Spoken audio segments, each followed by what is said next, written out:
Assalamualaikum warahmatullahi wabarakatuh.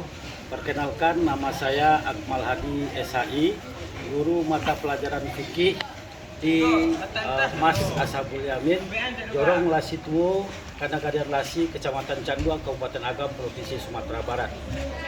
Dan juga mahasiswa PPG UIN Mahmud Yunus Batu Sangkar dengan nomor peserta PPG 1763310078062. Pada pagi hari ini saya akan melaksanakan ujian kinerja PPL 2023, tepatnya pada hari Senin tanggal 28 Agustus 2023. Berikut ini adalah video tentang pembelajaran dengan judul penyelenggaraan jenazah, mulai dari menghadapi sakratul maut sampai dengan memandikan jenazah. Mari kita simak dan perhatikan secara bersama, dan mohon kritik dan saran supaya video ini bisa bermanfaat bagi kita semua. Demikian, wallahu muwaffiq ila aqwamit thariq. Assalamualaikum warahmatullahi wabarakatuh. Assalamualaikum.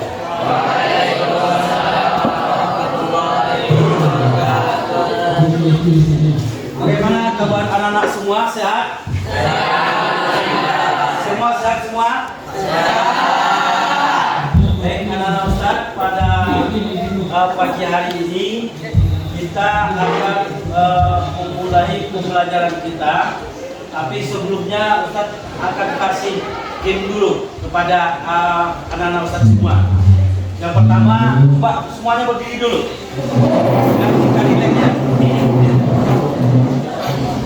Kemudian coba kita rentangkan tangannya. Rentang ke kiri kanan. Luruskan tangannya. Lurus ke depan. Lurus ke atas. Lurus ke samping. Perhatikan konsentrasi ya. Ini pembelajaran awal kita. Kemudian untuk lebih maksimalnya kita belajar pada pagi hari ini, Ustaz ada game buat anak-anak semua. Itu kalau Ustaz berkata, ada kalimat Ustaz berkata, maka semua perintah harus anak-anak ikuti. Contoh, Ustaz berkata pegang telinga, harus pegang telinga. Kalau cuma Ustaz pegang kepala, berarti nggak pegang kepala, karena tidak ada Ustaz berkatanya. Sudah dipahami? Ya. Ustaz berkata pegang telinga, Ustaz berkata pegang hidung, Ustaz berkata pegang kepala. Ada yang pegang dia, ini bukan kepala, ini namanya debu kita, bukan kepala. Baik, untuk sementara kita cukupkan, silakan duduk Anda semua. Baik, pada pagi hari ini sebelum kita mulai pelajaran kita, alangkah baiknya kita berserah diri kepada Allah Subhanahu wa taala. Kita berdoa bersama dulu yang dipimpin oleh ketua kelas. Silakan. Berdoa mulai.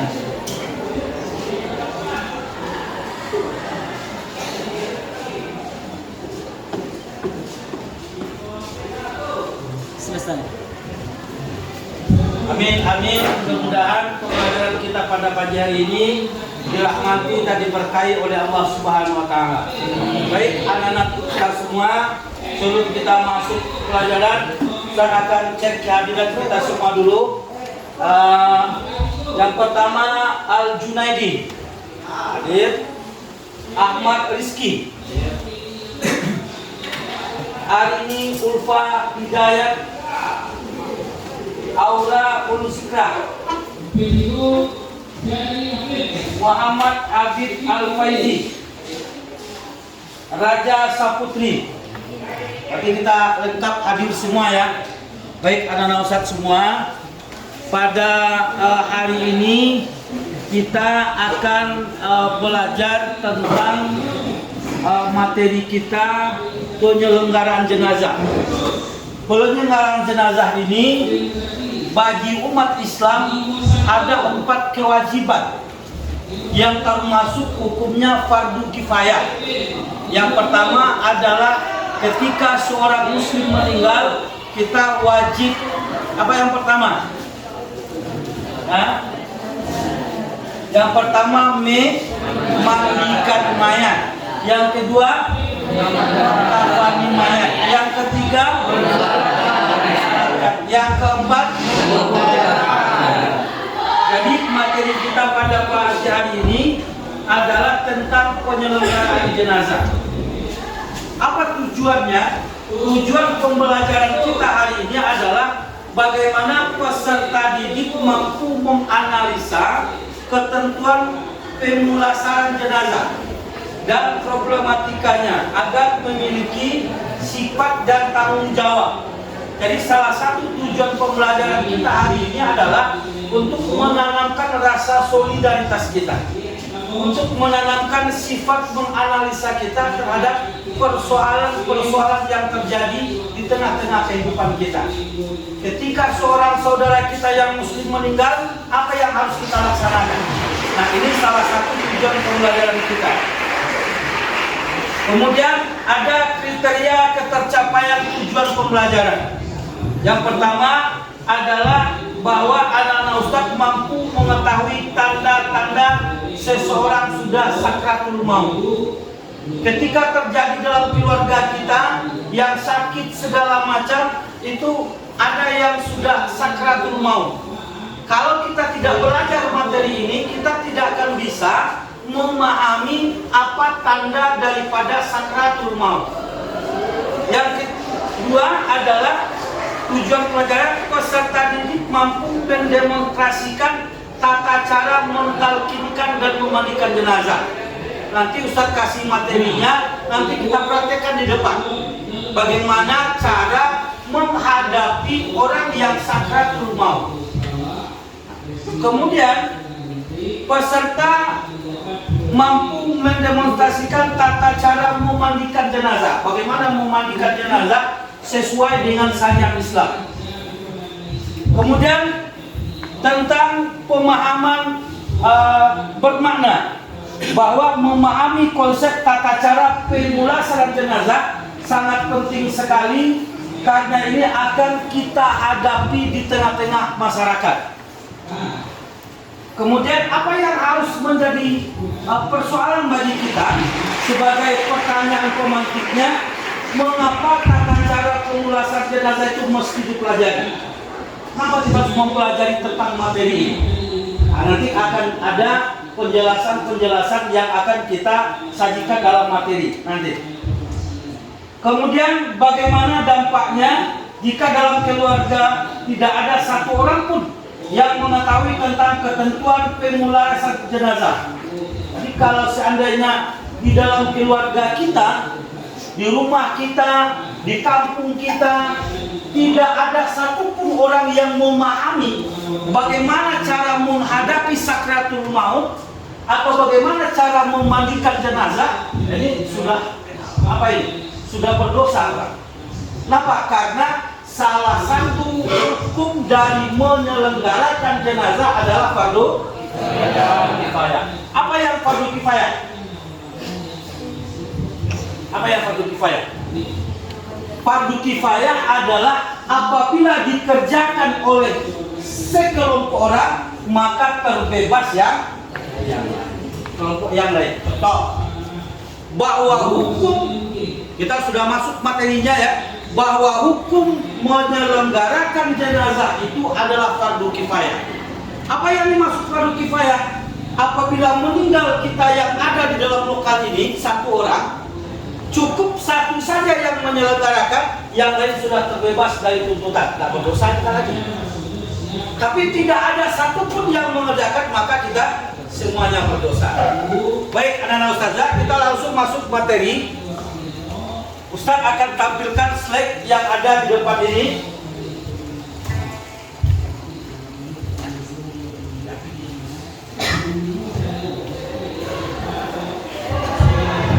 Nah, ini gambar apa?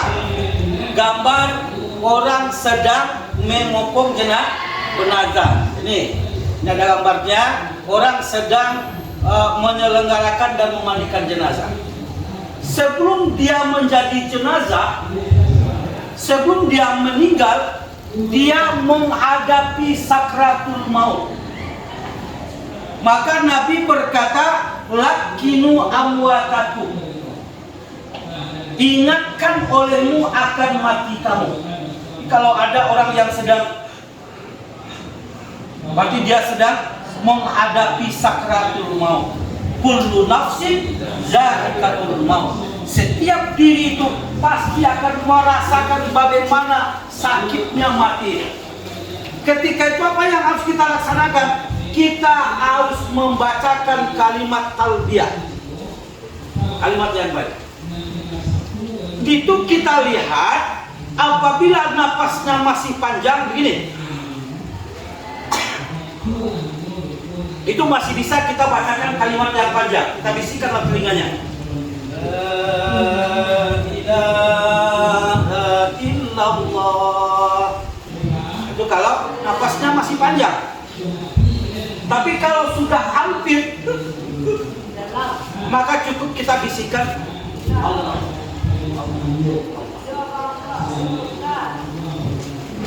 Itu yang pertama. Yang kedua, setelah dia meninggal, ini mayatnya sudah kita hadapkan kiblat. Ini orang yang sakratul maut itu, yang pertama dulu kita hadapkan dia ke kiblat. Yang kedua kita talqinkan dia. Yang ketiga, setelah dia meninggal, apa yang harus kita laksanakan? Membacakan inna lillahi wa inna ilaihi raji'un. Itu yang harus kita bacakan. Apa artinya Anda semua?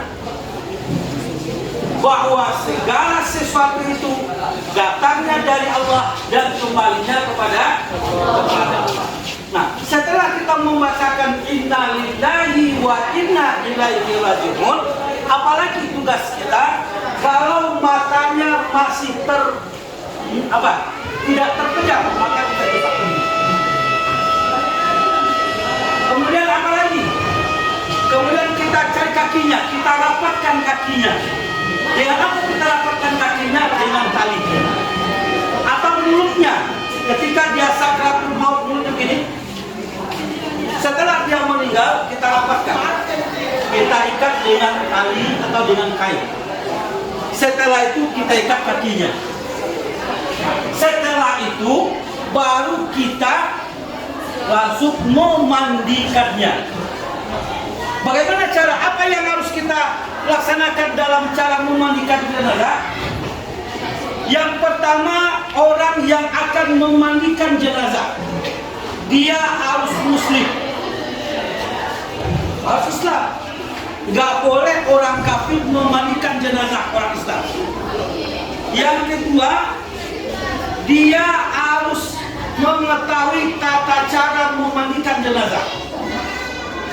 Yang ketiga, dia harus adil dan amanah. Kenapa harus amanah? Karena nanti kalau udah amanah, dia cerita-ceritakan aib si mayat ini. Contoh, si mayatnya pakai ada sakitnya di sini. Kalau orang memandikan tidak amanah, dia akan ceritakan nanti setelah memandikan mayat. Si fulan itu dia pakai sakit ini segala macam. Nggak boleh. Kita yang memandikan jenazah itu harus amanah.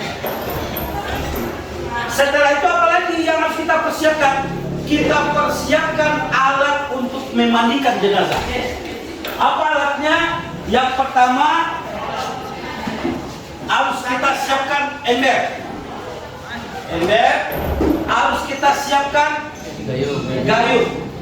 Setelah itu harus kita siapkan sabun. Setelah itu harus kita siapkan sarung tangan. Dan harus kita persiapkan gunting. Untuk apa gunanya gunting nanti? Kalau seandainya jenazah itu susah membuka pakaiannya, maka harus dengan gunting.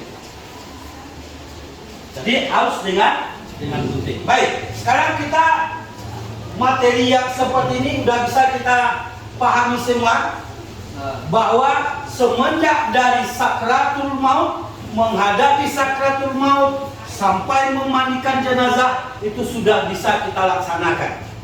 Ya, nah, nanti kita akan bagi nanti per kelompok Anda semua. Jadi kita bagi aja kelompoknya, kelompok 1, kelompok 2, kelompok 3. Ini Ustadz akan bagikan tentang lembaran peserta didik masing-masing kelompok. Kelompok 1, ini kelompok 2, akan dipahami. Ini untuk kelompok 3.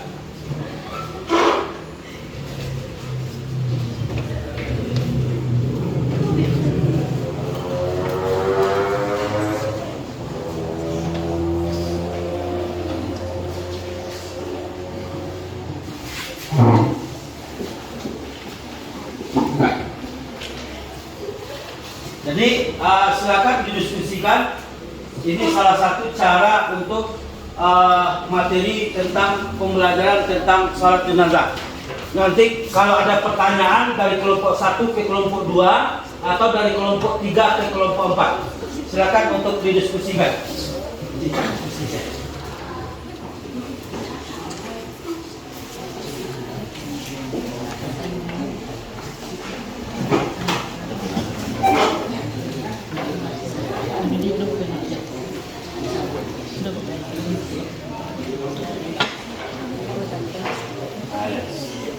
Nanti kalau yang dapat ditanyakan, ada yang buat pulpen.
Baik anak-anak Ustadz semua, kita sudah selesai berdiskusi secara bersama. Jadi nanti ada pertanyaan enggak dari masing-masing kelompok? Ya, silakan kelompok 1. Assalamualaikum warahmatullahi wabarakatuh. Waalaikumsalam warahmatullahi wabarakatuh. Kami dari kelompok 1 dari Mas Ashabul Yamin ingin bertanya bahwa apakah seorang suami boleh memandikan mayat seorang istrinya? Ya, kita berikan aplaus dulu untuk pertanyaannya. Baik, silakan untuk kelompok 3 untuk menjawabnya. Assalamualaikum warahmatullahi wabarakatuh. Waalaikumsalam warahmatullahi wabarakatuh. Perkenalkan, nama saya Nurin Jazrina. Saya pelajar Mas Ashabul Yamin. Ingin menjawab pertanyaan kelompok 1. Boleh, karena mereka suami istri. Sekian, assalamualaikum warahmatullahi wabarakatuh. Ya, kita berikan aplaus untuk kelompok 3. Baik, kemudian ada lagi pertanyaan dari kelompok 2. Ya, silakan. Assalamualaikum warahmatullahi wabarakatuh.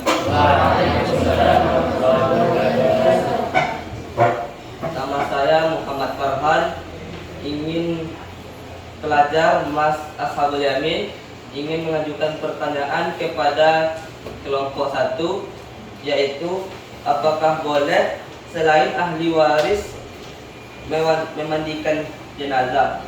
Ya. Pertanyaan yang luar biasa. Kita berikan aplaus dulu. Silakan untuk kelompok 1 untuk menjawabnya. Assalamualaikum warahmatullahi wabarakatuh. Waalaikumsalam. Perkenalkan, nama saya Hilfa Indusendra. Saya adalah pelajar Mas Ashabul Yamin. sebelumnya izin menjawab dari pertanyaan kelompok 2, yaitu apakah boleh seorang ahli waris selain ahli waris memandikan jenazah? Jawabannya boleh apabila dia sama jenis. Artinya apabila laki-laki sesama laki-laki atau perempuan sesama perempuan. Dan yang kedua syaratnya itu apabila dia amanah. Ya, jawaban yang luar biasa. Kita berikan aplaus dulu untuk kelompok 1. Baik, Anda semua, tadi sudah kita diskusikan secara bersama bagaimana cara menghadapi sakratul maut, kemudian bagaimana cara memandikan jenazah. Sekarang kita akan praktekkan biar kita bisa lebih memahami tentang materi ini. Kita praktekkan secara bersama-sama. Silakan yang akan untuk jadi calon jenazah. Kita calon jenazah semua ya. Iya. Silakan, Ustaz.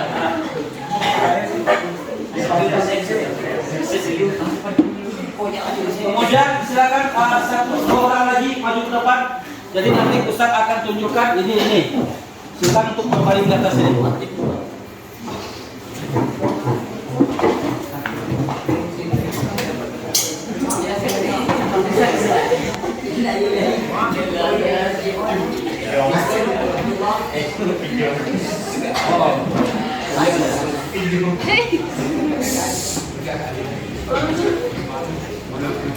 Jadi coba anak-anak Ustaz perhatikan semua. Ini dia belum jenazah. Ini masih bernafas ya kan? Masih bisa senyum. Jadi ini kita anggap dia sedang sakratul maut. Jadi ketika kita menghadapi sakratul maut, ketika nafasnya, berarti dia sudah menghadapi sakratul maut. Apa yang harus kita kerjakan adalah kita disunatkan mentalkinkannya. Lakinu amwatakum bi kalimat la ilaha illallah. Ingatkan mati kamu dengan membacakan kalimat la ilaha illallah. Jadi kalau dia sudah napasnya panjang, maka kita bisikan ke telinganya. La ilaha illallah. Itu keras ya, dengan bisa. Tapi kalau udah hampir, kita juga Allah. Setelah itu, apa yang harus kita lakukan lagi? Merapatkan mulutnya. Jadi mulutnya ini kita rapatkan, kita ikat. Setelah itu, apalagi? Kedua kakinya. Kakinya kita rapatkan dan kita ikat jempolnya. Setelah kita ikat jempolnya, apalagi matanya yang kurang merah kita ginikan.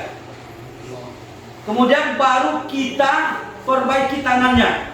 Posisi tangannya sama dengan posisi orang kita waktu hidup salat. Tangan kiri di bawah, tangan kanan di atas. Nah, ini adalah tentang menghadapi sakratul maut. Tuh. Yang kedua, bagaimana cara memandikannya lagi? Setelah dia jadi mayat, bagaimana cara memandikannya? Sebagaimana yang Ustaz sampaikan tadi, kita harus siapkan sesuatunya. Ada ember, ada gayung, ada sabun, kemudian ada sarung tangan. Gunanya sarung tangan ini untuk apa? Supaya ketika kita mau mandikan jenazah, jangan sampai tersentuh auratnya. Makanya kita harus pakai sarung tangan. Kita praktekkan. Apa yang harus kita lakukan setelah orang meninggal, memandikannya? Yang pertama, ini air ya.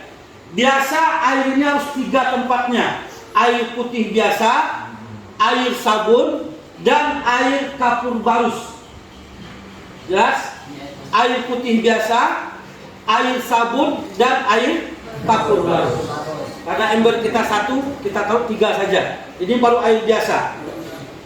Yang harus kita lakukan, yang pertama adalah membersihkan mulut, hidung, mata. Kemudian membersihkan si mayat, kita angkat sedikit. Kita pegang perutnya. Gunanya untuk apa? Supaya sisa kotorannya keluar. Nah, baru kita ambil air, kita mandikan. Kemudian ini. Setelah kita bersihkan semua ya, kukunya, mulutnya, makanya perlu ini, giginya kayak gini kan. Kemudian kita bersihkan yang di sebelah kanannya. Kita bersihkan, kita ambil air, kita bersihkan. Membersihkannya di dalam sarung. Ya, jangan di luar sarung gini, kenapa auratnya? Ini. Jadi kita ambil begini ya. Nah, setelah kita bersihkan semua, ya, kemudian si mayat kita wudukan. Si mayat kita wudukan. Bagaimana cara mengudukan si mayat? Sama seperti kita berwudu. Yang pertama kita cuci tangannya dulu, telapak tangannya. Setelah itu mulutnya. Setelah itu hidungnya. Kemudian mukanya, tangan kanan, kemudian tangan kiri, sapu kepala, kemudian kaki. Jelas? Nah, setelah si mayat ini berwudu, apalagi yang harus kita lakukan? Kita baru memandikan jenazah dengan niat. Kalau dia laki-laki seperti ini, maka niat kita sengaja aku memandikan jenazah ini laki-laki karena Allah Subhanahu wa ta'ala. Tapi lain. Kita siram. Atas. Sampai ke bawah. Ambil lagi, siram. Kemudian ambil lagi bagian kanan. Ambil lagi kiri. Setelah itu apa lagi? Maka air tadi kan air kita 3. Ada air putih biasa, kemudian ada air sabun, kemudian kita sabun. Atau boleh dengan pakai sabun ini. Gunakan air. Silakan. Siap ke semua Ustaz. Ambil. Silakan bersihkan pakai sabun dengan lembut. Kalau kuat rasa sakit bagi dia, walaupun secara dia tidak punya lagi, tapi dia tetap merasakan sakit. Nah, kita ambil air sabun, kita sabuni semua, kita gosok semuanya, kukunya, kelipatan tangannya, ya, ketiaknya, keteknya harus kita bersihkan. Karena ilmu fikih ini, maaf ya, ilmu fikih ini harus terus terang, kalau nggak bersihnya. Kemudian cangkangnya kita bersihkan. Kita bersihkan semua. Setelah bersih semua, kita siram dengan air. Kita siram dengan air sampai bersih, sampai kita ginikan gini. Nah, kita siram. Itu juga nih, piringkan, kita siram. Nah, setelah itu, setelah bersih semua, baru nanti kita pakai air yang ketiga, air yang dicampur dengan kapur barus. Kita siramkan. Setelah disiramkan dengan kapur barus, maka kain ini harus kita ganti dengan kain yang suci. Nah, kita ganti dengan kain yang suci. Setelah kita ganti dengan kain yang suci, baru si mayat kita angkat dan kita baringkan di tempat kain kafan yang sudah disediakan. Disediakan dulu kain kafannya, baru si mayat dimandikan. Nah, sampai di situ materi pelajaran kita. Semenjak dari menghadapi sakratul maut sampai memandikan, Anda paham semua? Jadi kalau seandainya nanti ada keluarga kita, ibu kita, tante kita, adik kita, kakak kita yang meninggal, atau orang kampung kita yang meninggal, kita sudah bisa menyelenggarakan jenazah mereka. Ya, silakan bangun mayat. Amin. Mayat dulu sama kamu. Silakan ke paling tempat.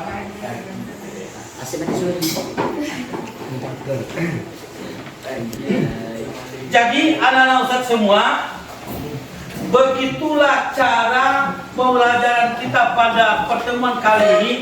Bagaimana cara menghadapi sakratul maut, bagaimana memandikan mayat. Jadi sebagai kesimpulan pelajaran kita pada pagi hari ini, yang pertama adalah apabila kita menghadapi sakratul maut, menghadapi orang yang sedang sakratul maut, yang pertama yang harus kita lakukan, hadapkan dia ke kiblat dulu. Setelah dia menghadap kiblat, apalagi bisikkan ke telinganya kalimat la ilaha illallah, atau boleh dengan membacakan surah Yasin. Dihadiahkan pahalanya dengan pahala surah Yasin itu dimudahkan dia untuk menghadapi sakratul maut. Boleh baca surah Yasin. Setelah itu, setelah dia meninggal, apa yang harus kita lakukan? Yang pertama, merapatkan dagunya, mulutnya dengan kain. Yang kedua, merapatkan kakinya. Yang ketiga, merapatkan matanya. Yang keempat, merapatkan tangannya. Itu tentang menghadapi sakratul maut. Untuk memandikan, sebagai kesimpulannya, yang pertama, sebelum jenazah itu dimandikan, siapkan segala sesuatunya. Alat mandinya, gayung, ember, gunting, sabun, sarung tangan harus disiapkan. Siapkan air yang bersih satu, kemudian air yang bercampur sabun satu, kemudian air yang bercampur kapur baru satu. Setelah itu baru kita mandikan sebagaimana yang kita praktekkan pada siang hari ini. Bisa dipahami semua? Jadi mudah-mudahan Ustaz berharap pelajaran ini bermanfaat bagi kita dan bisa kita praktekkan dalam kehidupan sehari-hari ketika kita menemui musibah, ketika kita menemui keluarga kita, karib kita yang menghadapi sakratul maut dan telah menjadi jenazah, kita yang akan memandikannya. Bisa dipahami? Bisa. Baik anak-anak Ustaz semua, mungkin itulah pertemuan kita pada pagi hari ini. Mudah-mudahan bisa bermanfaat bagi kita dan bisa kita aplikasikan, kita praktekkan dalam kehidupan kita sehari-hari. Kemudian dari materi kita pelajari tadi, ada yang apa kendala yang kita hadapi? Mungkin karena prakteknya kurang, waktunya kurang banyak. Kemudian seharusnya kita praktekkan pakai boneka sehingga memang air itu mengalir ya. Tapi karena itu kekurangan kita, insya Allah pertemuan depan kita akan lengkapi semuanya dan bahan-bahan kita lengkapi semua sehingga Ananda bisa memahaminya secara maksimal. Demikian saja Ustadz sudahi. Sekali lagi mohon maaf dan ingat ya, tugas kita untuk minggu depan adalah tentang bagaimana mengkafani dan mensalatkan serta menguburkan mayat. Ustaz berharap kita tidak ada yang absen besok ya, minggu besok ya. Kita hadir semua. Bisa dipahami? Bisa. Baik, mungkin itu saja. Terima kasih. Wallahu muwaffiq ila aqwamit thoriq. Assalamualaikum warahmatullahi wabarakatuh. Baik, anak-anak Ustaz, karena waktu kita sudah habis, kita persilakan untuk kembali ke asrama masing-masing. Selamat istirahat. Jangan lupa selalu berdoa kepada Allah. Mudah-mudahan ilmu yang kita pelajari hari ini bermanfaat. Silakan. Sallallahu alaihi Muhammad, sallallahu alaihi wasallam, sallallahu alaihi Muhammad, sallallahu alaihi wasallam, sallallahu alaihi Muhammad, sallallahu